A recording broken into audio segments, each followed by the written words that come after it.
All right, 3:05 on the East Coast. Maybe time we get started. What do you think, Chris and Brianna? Sweet, cool. So welcome everybody. I'm Eli. If you haven't been here before, welcome to the MCJ community chats.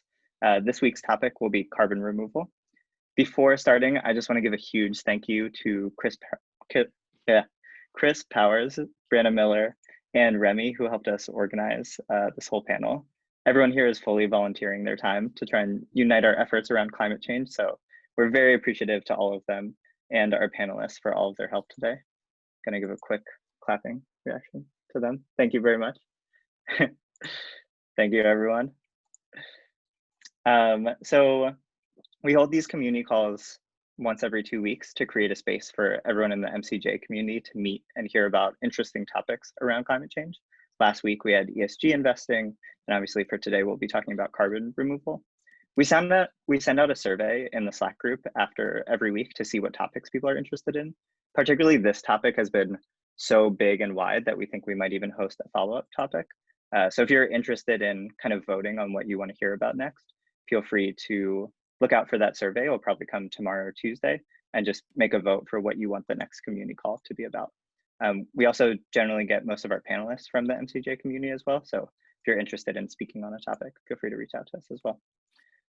Today, we're joined by an all-star panel to discuss carbon removal. It's pretty amazing, all the experts that we have on one call together. I was somewhat joking that we should just make this a breakout work room where we can just all get together and work on actual carbon removal solutions, but talking about them will be our agenda for today. Our panel includes Paul Gambill of Nori, Samir Rashid of HEVO Power and CircularCarbon.org, Remy Boutet, still working on the pronunciation, but I hope that was right, of the Climate Pathfinder Foundation and Climate Finance Solutions. And we also have James DeCunzo, a fellow at the Prime Impact Fund. Our format for these calls is generally to do 30 minutes of panel discussion. Oftentimes the topics are so interesting that we sometimes go over a little bit, but we will try to keep it to 30 minutes from right now. And then we do 2 10 to 15-minute breakout rooms. So a chance for everybody to get in rooms of 5 or so and just talk about different things, both related to carbon removal, but also if you just want to catch up with other people interested in climate change, those conversations can be about anything. One last thing before we get started, just keep in mind that today's call is recorded. We've balanced the feedback of it's nice to have them not recorded, but a lot of people do kind of tune in later. They want the video of what's going on, and people share it in climate change newsletters and things like that. So we've decided to keep them recorded for now. So just keep that in mind. Chris is the one with the recording power. So if you get in a breakout room with him, your breakout room will be recorded and everyone else's will not. And then the final thing, hop on over to the #community chat Slack channel if you want to talk with anybody. Zoom is obviously great and has all these private chats, but man, is it hard to follow. I actually have a bunch of people private messaging me right now, and I can tell you I will not see it until after the call. So just hop on into the Slack if you want to have conversations around questions you want to bring up or just general comments and thoughts from today's panel. Okay, so with that, I would love to kick things off and dive into our first question. So this one is for all of our panelists, but I think Remy had a few things prepared to kind of help give us a broad overview. So carbon removal is obviously a very broad and wide-reaching topic. We got questions from all over the spectrum. We know a lot of people who RSVP'd were interested in direct air capture and soil carbon sequestration, but I'd love to hear from each of you, just your perspective on carbon removal broadly, the different strategies used today, and maybe 1 or 2 specific things that you kind of personally spend your time diving into in relation to carbon removal. So Remy, are you good to kick us off there? And I'll share the slides that you sent over earlier.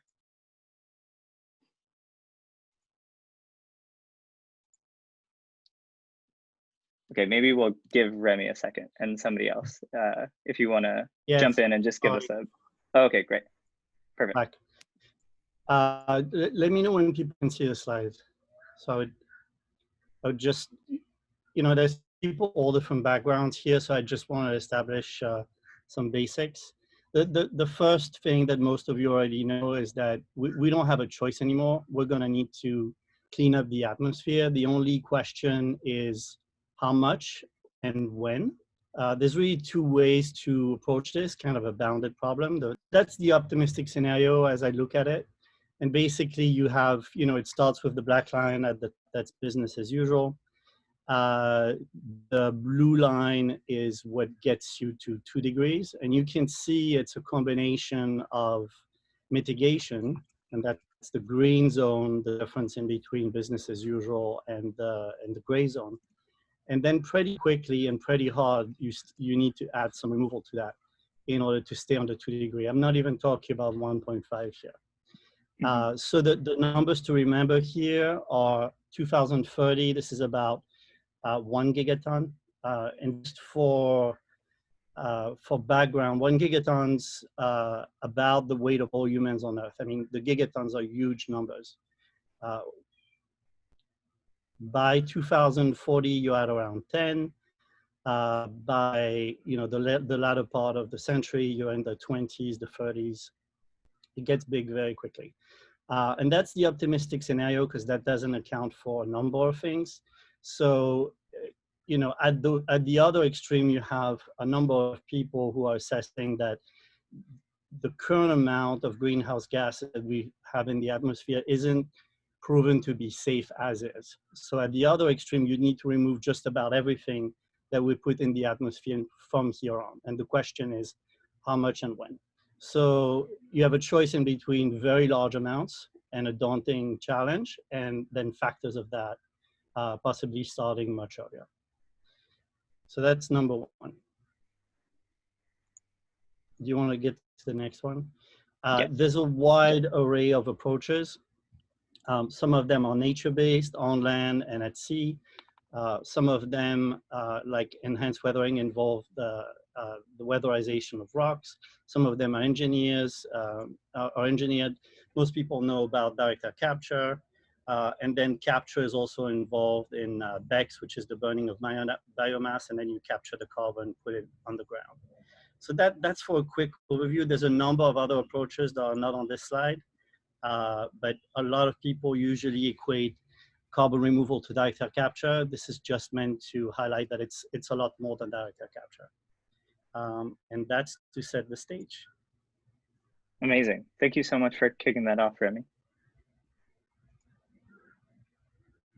We'd love to hear from our other panelists, kind of either using that landscape or how you broadly see the space. So I'll just add to that. This is Samir Rashid with Circular Carbon Network. So we use circular carbon as a broader thematic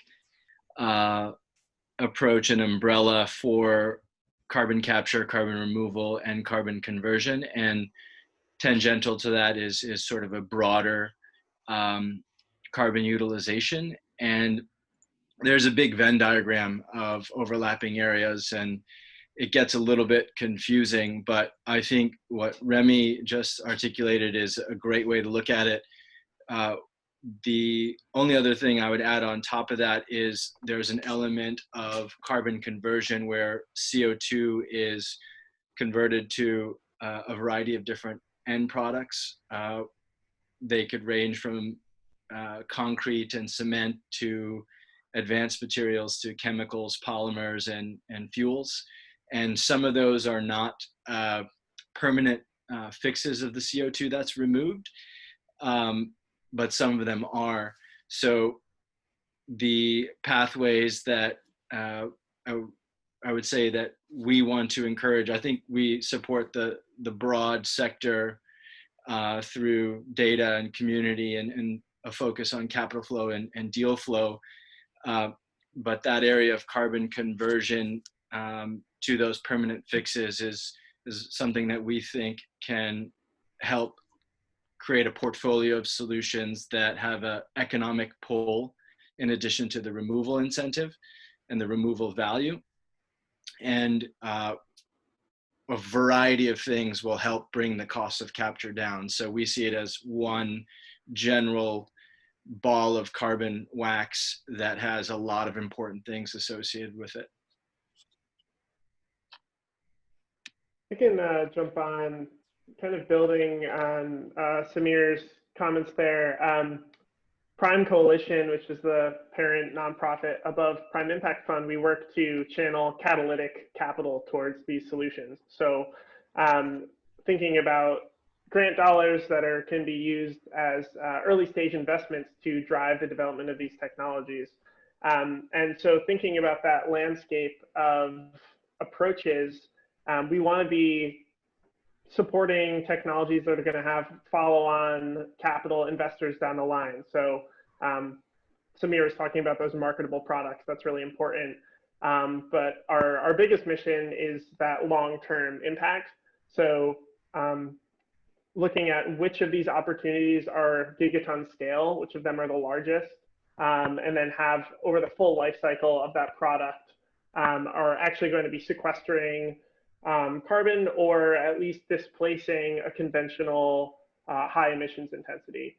So of particular areas of interest to me are synthetic fuels, where if you can produce jet fuel using captured carbon, that's going to be displacing a huge area. Concrete, building materials, those utilization products are really interesting. Obviously, direct air capture, as we mentioned, and I'm sure we'll talk about more, has a lot of potential to capture enormous amounts of CO2 with some needed technology improvements. So we look across those different technology areas and think what researchers or new startups are working on, the key parameters that are going to shift the needle on making those processes economically feasible in the near future, which of them are going to have markets down the line that follow-on investors will be interested in, and those are the pathways that are going to commercialize the quickest, and that where our support is going to have the most impact. So hi everybody, I'm Paul. I'm the CEO at Nori, and Nori is the marketplace for carbon removal. And going back to some of the slides that Remy was showing, the way that I tend to think about this problem is there are over 1 trillion tons of CO2 in the atmosphere that we need to remove. And we need to remove those, and that'll bring us back down to approximately around 300 parts per million of atmospheric concentration. We globally emit about 50 billion tons of CO2 equivalent gases every year. 40 billion of those are actual carbon dioxide, and the rest are other greenhouse gases.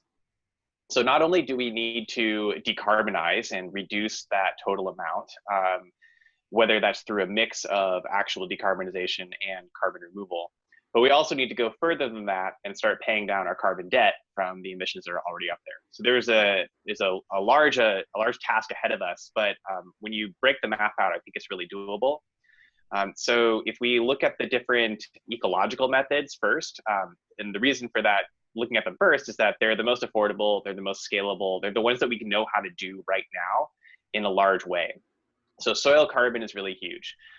American croplands alone could sequester between 500 million to 1 billion tons of CO2 every single year. When you expand that to look worldwide, it's somewhere between 5 and 10 billion tons every year. And that's just from using existing croplands. When you incorporate grasslands into that as well, the number is probably double that.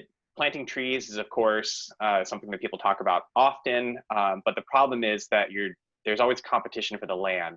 Are you planting new trees, or are you going to grow food on that land? And with a growing population, these are things that need to be balanced. And then you could grow kelp. That's why we named our company Nori.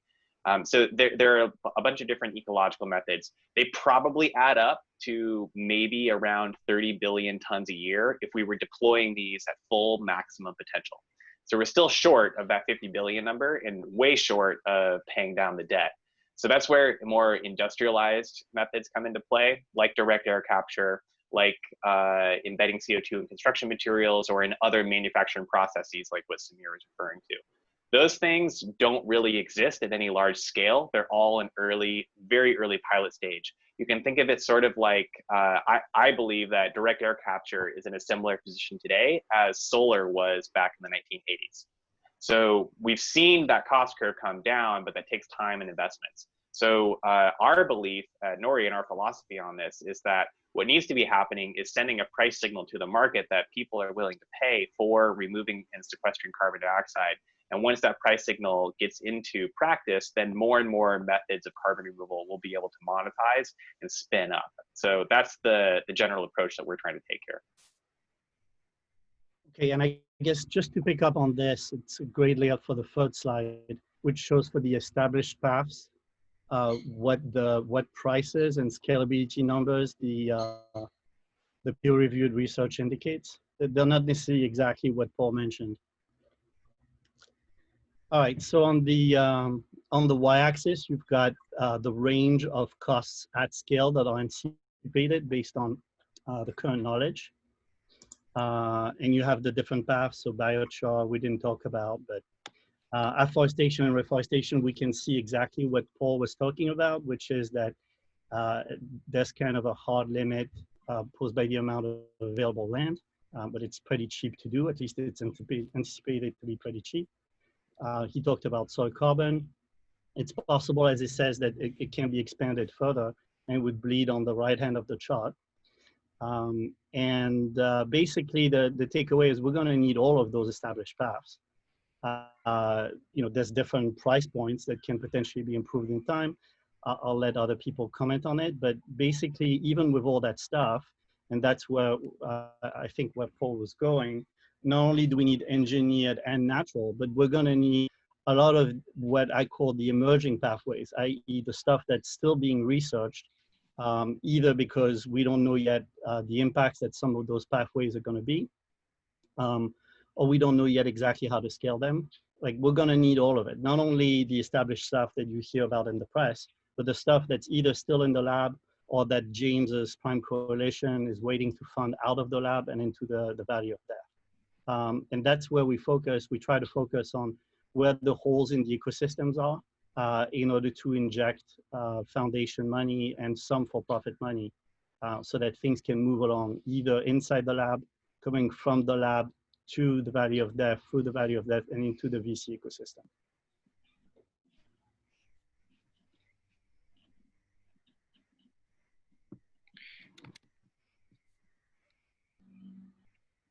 Eli, I think you're muted there. Great. Thank you everyone for giving those broad perspectives on it. Samir, I didn't know if you want to jump in or something, or were telling me that I was muted. No, so I was just going to say that, I think the solar analogy is a good one, but I'm probably more optimistic than saying it's where it is in the 80s. I would say that, in the chart that Remy just showed, the range, I believe I saw $100 a ton to $300 a ton. A decade ago, the American Physics Society published a paper saying that they thought that the best it could do was $600 a ton. And there was some interesting things in that paper and some flaws with that paper. And with all these other different approaches, these companies like Carbon Engineering and Global Thermostat have shown and spoken publicly about that range of costs. So I think with a combination of markets on the back end and all the innovation that's already happening with the conversion companies, with what Nori's doing, with all these different methodologies, both natural and technological engineered, as that draws more capital, and I'm generally a cautious optimist, but I believe that we might be seeing something more like a pathway of solar in 2003 being, almost a rounding error in the US generation mix to, 10 years later, reaching, I believe it was 11 gigawatts. I could be wrong on the exact number there, but the scale up in that decade happened really, really fast. And things like the solar PPA and other innovations related to manufacturing policy in China and Germany, that whole kind of multiple angled approach made that go a lot faster than expected. And while I think there is certainly reason to be more cautious and to even be skeptical, I think the fact that this is such a popular topic now, and things have changed quite a bit in the last 2 years, where a lot of smart people, capital, and other stakeholders are mobilizing around it, that there feels to be significant momentum developing towards those conditions that will make things go faster. And we wrote a piece last fall as we launched an index of innovators in the space on the circular carbon and conversion side, specifically where, you know, there's a quote, and it was somewhere on Twitter, I don't remember where I saw it, but basically they said, people generally overestimate what can happen in a year, but underestimate what can happen in a decade.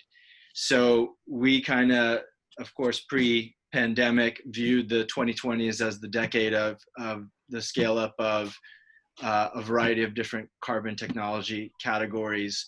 And I believe, you know, the cost of solar, the cost of batteries in the parallels to the other sectors, I believe that direct air capture costs, or total cost of capture generally, regardless of the methodology, can accelerate pretty fast if these momentum continues and conditions are met. And I'm sure everybody on this phone call would generally agree with this statement, that in the current economic state, one of the best things we could do to get out of this you know, economic challenge is to scale up climate tech broadly.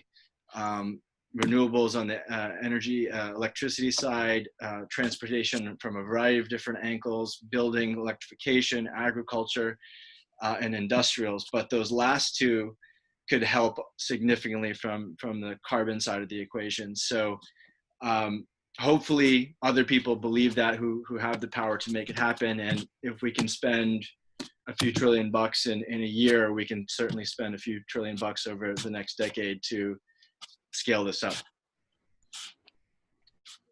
We're getting some comments from people around. I think each one of these panelists could probably host a 45-minute to an hour session, and I'd want to dive into every single topic that's coming up.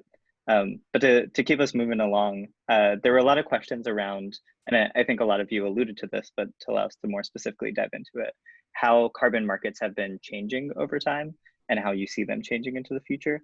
So maybe for one particular market that you feel like you've been spending a lot of time digging into, would love to hear from all of you how you've seen the markets change over, let's say, the past like 5, 10 plus years, and how you see them changing in the future.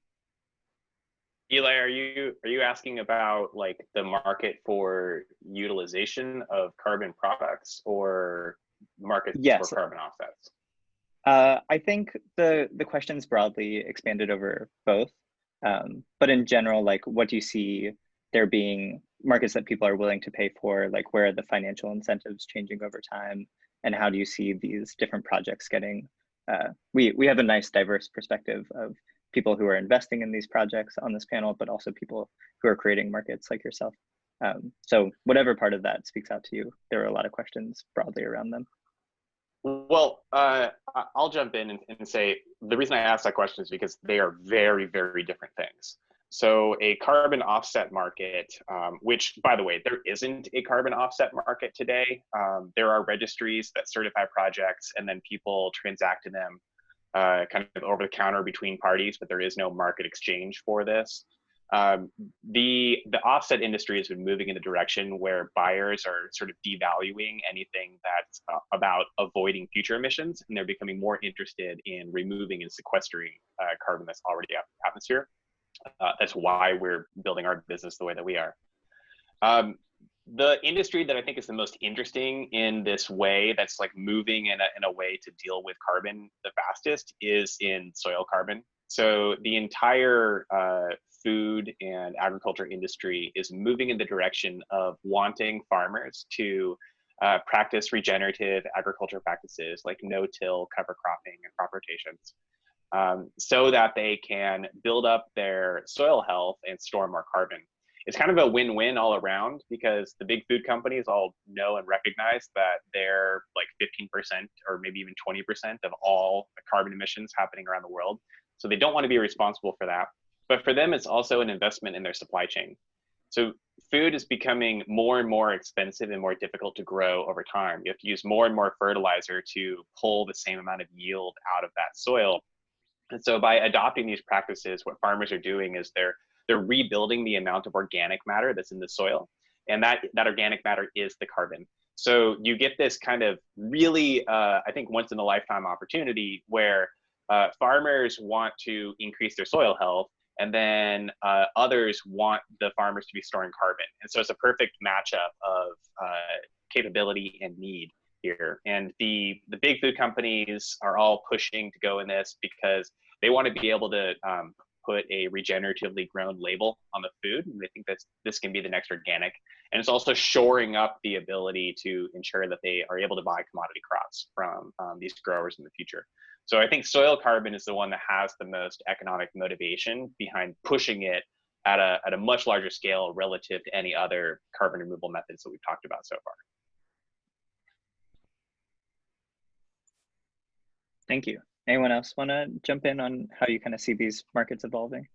Yeah, I could talk to maybe some of the technological approaches in those markets. Kind of running down the list, maybe direct air capture jumps out as something where who's going to pay for all of this? And currently, you look at ClimateWorks or any of the big three, and the purchasers of that carbon dioxide are not these gigaton scale targets that we'd like to see. There's greenhouses to support food production, carbonated beverages, and then the big one that a lot of people focus on is enhanced oil recovery, where a large revenue stream for carbon dioxide is in enhancing extraction of oil from oil fields as well as gas and such.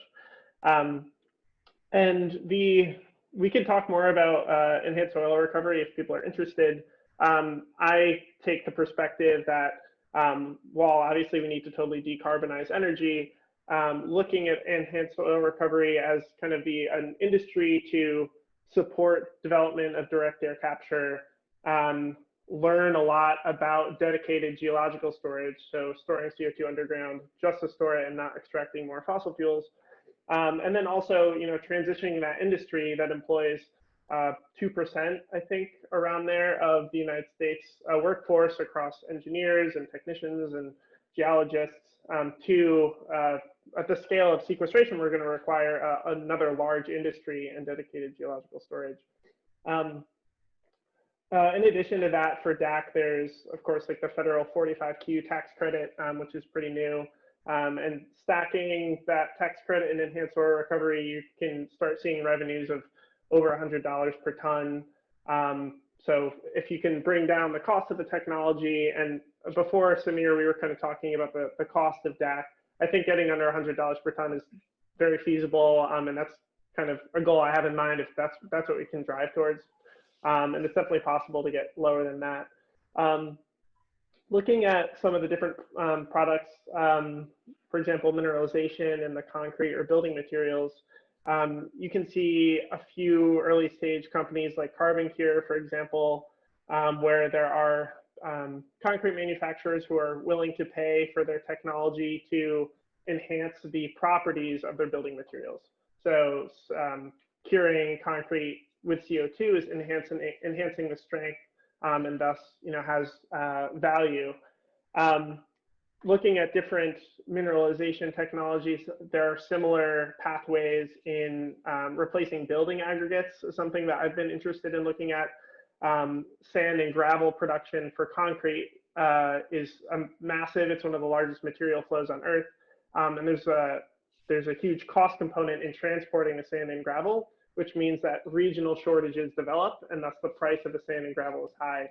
And there are a number of different labs working to develop, labs and startups working to develop replacements for those aggregate based on CO2, making synthetic limestone in brief. And that's an area where if the cost of sand and gravel is going to be high due to regional shortages, then the new technology is going to reach parity there as well. And then things like fuels, for example, The U.S. Air Force is, I'm pretty sure, I'm trying to remember the name of the bill, but Congress recently passed a bill to start increasing funding, and the Air Force is interested in CO2 to fuels to stick on their aircraft carriers, for example. So there are these niche kind of markets that are developing for some of these technologies. While we don't have massive, federal support for some of these that you might think, oh, for direct air capture, we're going to need a carbon price. There are niche cases where you can start developing these technologies and down the line see greater capital flow to support revenue. Sorry, I'm Sorry, going to jump in here for a second. We just have so many amazing questions coming in from everyone that I just want to keep moving so we can try to get to a few of the topics people are talking about. So if it's okay with all the panelists. One thing that a lot of people have asked about that I think all of you would have an interesting perspective on, and maybe we can start with you, Samir. Is there anything about carbon removal in general that you find counterintuitive or little discussed, or something that you think is like particularly misunderstood that you would enjoy kind of clarifying or setting the record straight on? So I don't know if I'll be able to set the record straight, but what I can say is that there has been a lot of confusion on terminology, even within our own group and our own niche. And as a brief element of history, so my colleagues and I started working on a Carbon X Prize in 2011, and we called it carbon recycling and carbon utilization then. And things evolved since then, and there's CCUS, and then finally carbon removal seemed to be something that really stuck out, carbon conversion, carbon tech. So there is still a lot of terminology that's thrown around quite a bit. So I think it's important that, Remy set the stage earlier on with a visual to kind of say, here's a way to think about it visually, but then there's also these other things that we haven't thought of yet. So I would say that that's one side of the equation. And, there was a question that I caught about working with the extractors, and also you mentioned enhanced oil recovery. James mentioned enhanced oil recovery. So what I would say there is that I understand why there is appropriate skepticism of that. And I think that is the right lens to start with. But I also think there's an element of following the action and following the capital, even if you can look at a big chunk of capital spent by a fossil fuel extractor, and that's big in an absolute measure, but relative to their overall budget or revenue, it might be tiny, that still can move the needle. So what I think, and maybe this is consistent within some of the My Climate Germany podcast discussions, that we need everybody's help on this. And the big companies may have some issues with it, but they also have some key strengths around scale and supply chains. And I think those two components specifically get us to what James talked about when it comes to confidence towards getting to $100 a ton or much less. And my personal belief is that the innovation will come from the startups. We've seen 250 plus startups and lab projects that are innovating at a variety of different stages, even though there is no carbon price, even though there is no massive amount of government policy or funding for R&D. And they're doing that innovation because there's markets, there are new solutions like what Nori is doing, creating a market, and folks like Stripe and Shopify stepping up. So I think the innovation will come from those nimble traditional sources, but they'll likely collaborate within each other and with the big partners as well to get to market and to get to scale. And the business models, I think, can benefit from the group that the climate journey community has attracted, of a lot of folks from traditional startups and the tech industry generally, and Carbon Cure as an example. Their business model is no upfront cost. We implement our technology and make your product better. We also happen to sequester CO2 into it, and you just charge us an ongoing, we just charge you an ongoing fee for the life of the project. So it's almost like a SaaS model. So a lot less friction in adoption, good numbers for the company, and they're scaling, they're attracting capital, and they're doing it without policy. So I kind of took that question from a variety of different ways, and there's, I think, a whole smorgasbord to choose from as far as my answer is concerned to your question, but hopefully I got some of that, that was amazing. misperception out of there. Yeah, it's so great to hear from your personal experience of how you've seen even the terms that you've used change over time to adapt to how we're collectively talking about these issues. Also, people have been so engaged with the questions right now that I think we're just going to run it a little over time. We might leave room for one breakout room at the end, but then also if people want to stay after, we can do the breakout rooms kind of after the time, and Chris will lead those. So leaving a little more time, we have a pretty world-class set of panelists on the call right now and very engaged. MCJ is asking questions, so I think everyone would agree it might be good to keep going. Remy, anything you want to jump in on kind of common misconceptions or things that are little discussed in the space that you want to put out there? Yeah, I think, and I think we see this in other areas of climate. The debate's not necessarily consistent with where the attention should be. Really, we're short on everything. If you think about it, we're short on policy, we're short on talent. That's a big break point because it takes time to train. And we're short on money. I'll come back as to what type of money we're short on. In some cases, we're short on knowledge, like some of the research needs to happen.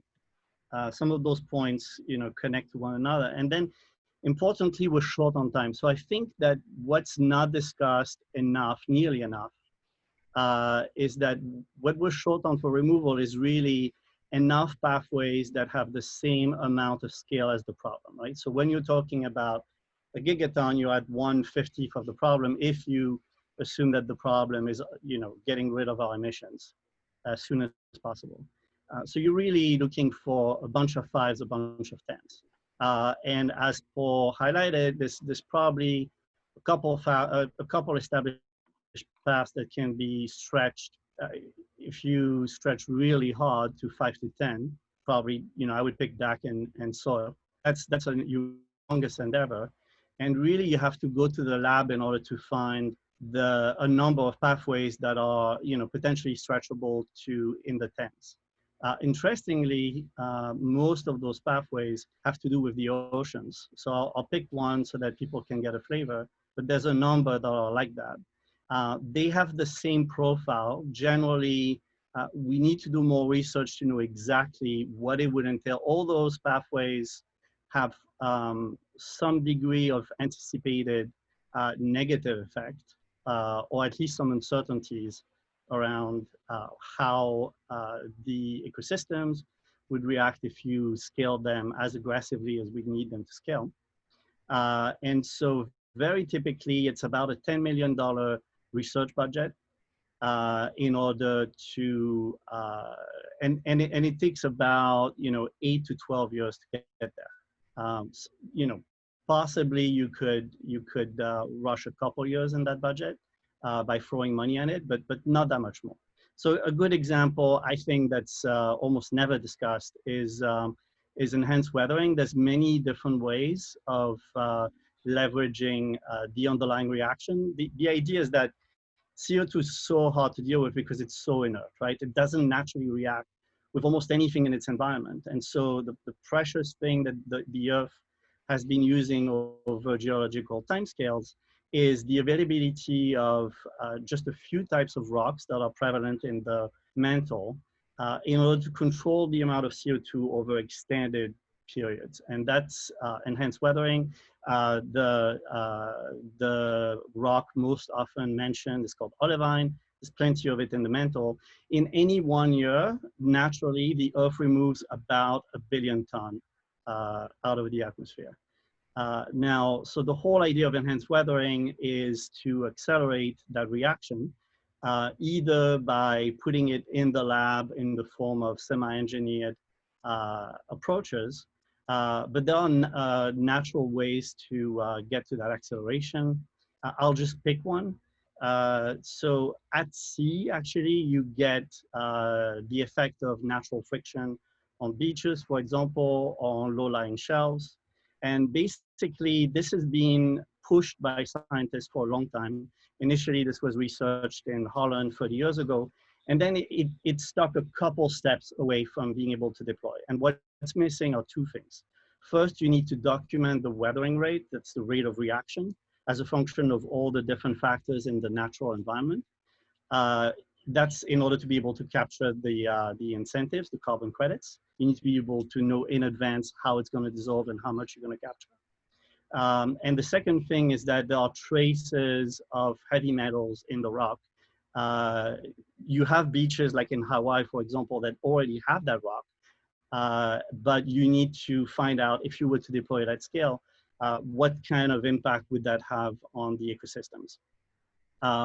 So there's a pathway to get that to scale. If you were to get that to scale, if you do a back of the envelope calculation, you could get in the tens of gigatons a year. So this is serious business. It's not the only pathway, and you need about $10 million over 10 years, possibly as little as 8. And right now, it's funded to the tune of about $400,000.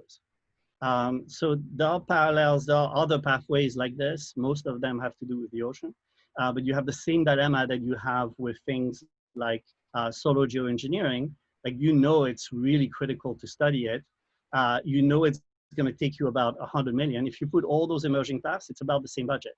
If you had 100 million well allocated to research and well choreographed, you'd be able to have, you know, you hope, a few more tools to get that problem under control when you need them about 10 years away. So it's kind of a race against time. Thank you so much, Samir and Remy, for your answers to those questions.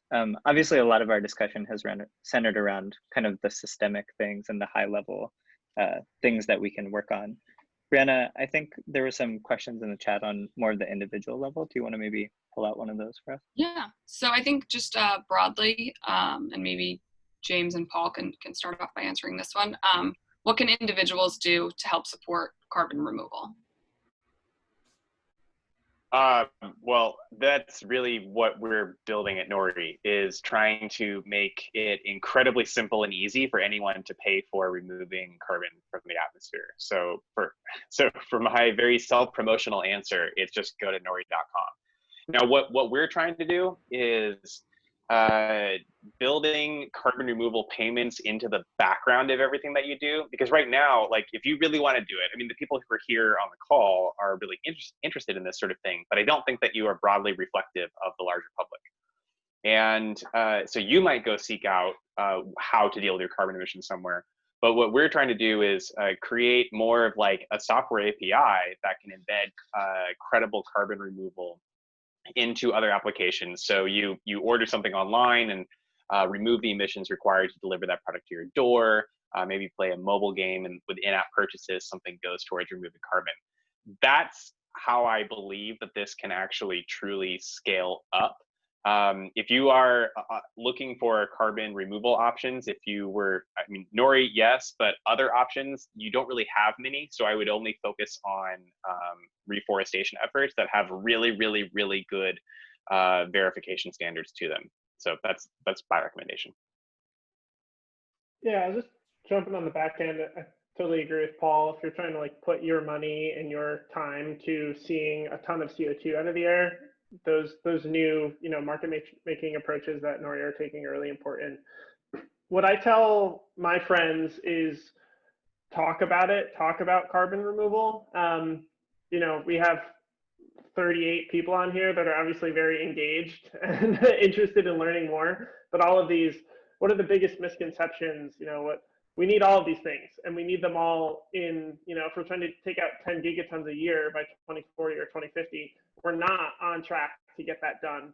And all these private sector momentum is great, but we're also going to need, you know, at least in the United States, like federal spending.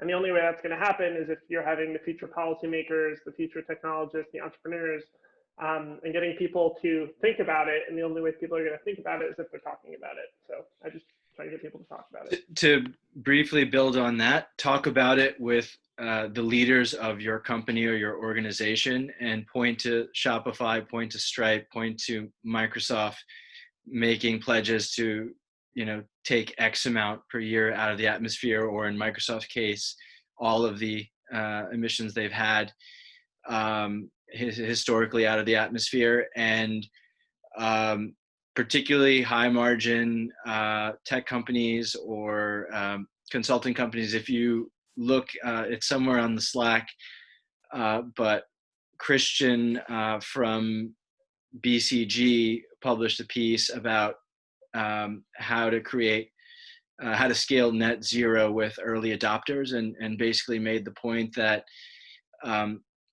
tech companies and consulting companies can get a huge brand benefit with their clients and with future talent that they want to recruit or existing talent that they want to retain by paying a little bit extra for this high value carbon removal product, beyond the natural solutions, which may not have permanence associated with them or may be hard to verify, to Paul's point. But, you know, going to the markets on Nori, going to other technology developers who are removing carbon from the atmosphere and either converting it into something permanently fixed or putting it into the ground in a verified way, you know, get your institutions to create demand for that and follow the lead of Stripe and Shopify and Microsoft and others. Hopefully there's momentum and a snowball effect that comes from it. And, you know, obviously things are challenging right now, and there may be some cash challenges for specific institutions and companies, but, you know, climate change is not stopping just because of a pandemic.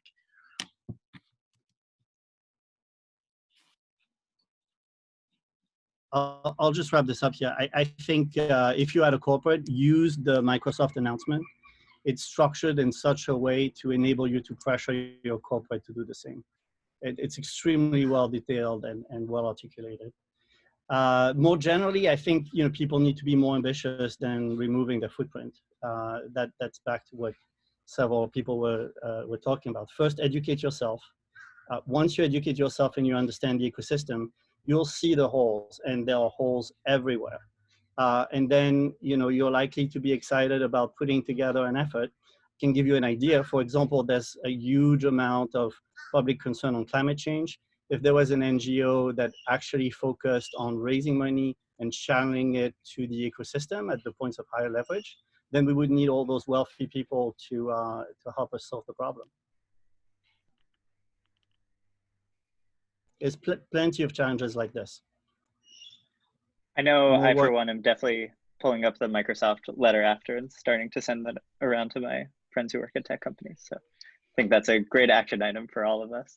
One other thing I would add very briefly is to vote. I'm sure a lot of people do vote, and get non-voters to vote, particularly people who prioritize the environment. There is a group called the Environmental Voter Project, which I have no affiliation with, but I think they're doing good work because they've identified people who prioritize the environment, but don't vote because they're skeptical of change. Getting those people to vote, it could really move the needle as well. Amazing. And all of you have mentioned kind of a lot of the incredible resources that you've seen come up. Yeah, I know some of those. Out. Go ahead. Oh, sorry. Go ahead, Remy. Would love the shout out. Yeah, I just want a quick shout out to Carbon 180. That's a group that specializes in lobbying and has had immense success in lobbying for removal legislation, both at the US level, at the state level, and they're actually starting to coordinate things internationally, and they take retail donations. Amazing. And if all of you have resources that you want to share, you can either maybe put them in the Zoom or throw them into the hashtag community chat channel. James, I think you might be our first ever non-MCJ person panelist. So I'll make sure you get added to I wish I was in said. the Slack to yeah. We're bringing out all the questions for you, but we'll make sure you get added right after. I would echo the comment about Carbon 180. There are partners. I would also say go to circularcarbon.org to capture some data and content that might help you with whatever initiative you might pursue. Yeah, maybe after that. Go ahead. Also excellent. We've partnered with them. For those interested in some of these more technology niche, they have some white papers on their website as well, which may be helpful in learning more. Yeah, there's a lot of reference documents. I'll focus on posting things on the emerging removal paths. Awesome. And James, if you want to just drop those in the Zoom for everyone, or if you message them to me, I'll make sure they get into the Slack. I feel like just in that last minute, we have a blog post of top 10 things you can do to help with carbon removal. So maybe we'll put that together as well. One other shout out, if you're really curious about the techno-economics of some of these technologies, Prime Coalition, we shared a few of our Excel-based TEA models for direct air capture, as well as a mineral carbonation tool on our website, primecoalition.org, under climate impact. They're pretty technical, but if you're interested in those hard numbers, crunching, playing around with some models, would definitely recommend you check that out. Amazing. Thank you so much. Can we all give a huge round of virtual applause to these amazing panelists?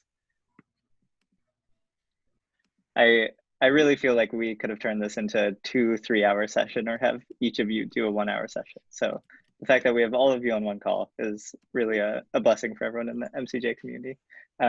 Like I mentioned at the beginning of the call, we're definitely, given how broad of a topic this is and how interested everybody is in it, we're definitely considering hosting another carbon removal panel, maybe diving into a specific topic, like what are the technology solutions or what are the finances around carbon removal. So if you're interested in having a follow-up carbon removal, make sure to vote in the survey that we post into hashtag community chat. With that, huge thank you to Chris and Brianna again for helping put this together, and Remy for helping us rally all the questions and topics. I know this is something I'm definitely not an expert on, so having somebody like Remy to be able to guide our questions, and the amazing MCJ community who just gave us all of these perfectly pointed questions around the topic. Just very appreciative to everybody who helped put this together. I think we're going to end the call there. Usually, obviously, we end at 12:40 and do a couple of breakout rooms. For today, if you do want to stick around, Chris is still going to hang around and organize breakout rooms. So we'll give everybody a few minutes if people have to go. Totally understand. But if you do want to stick around and have breakout rooms, or depending on the size, one big group discussion around these topics, we'll probably start that in like 3 to 4 minutes from now. But with that, thank you so much to everybody. Still so amazed that everybody comes out on a Sunday afternoon to hear about how they can help the world and help with climate change. So huge thank you to everybody. Thanks for moderating, Eli. Thanks. Thank you for having us. You all make my job very, very easy.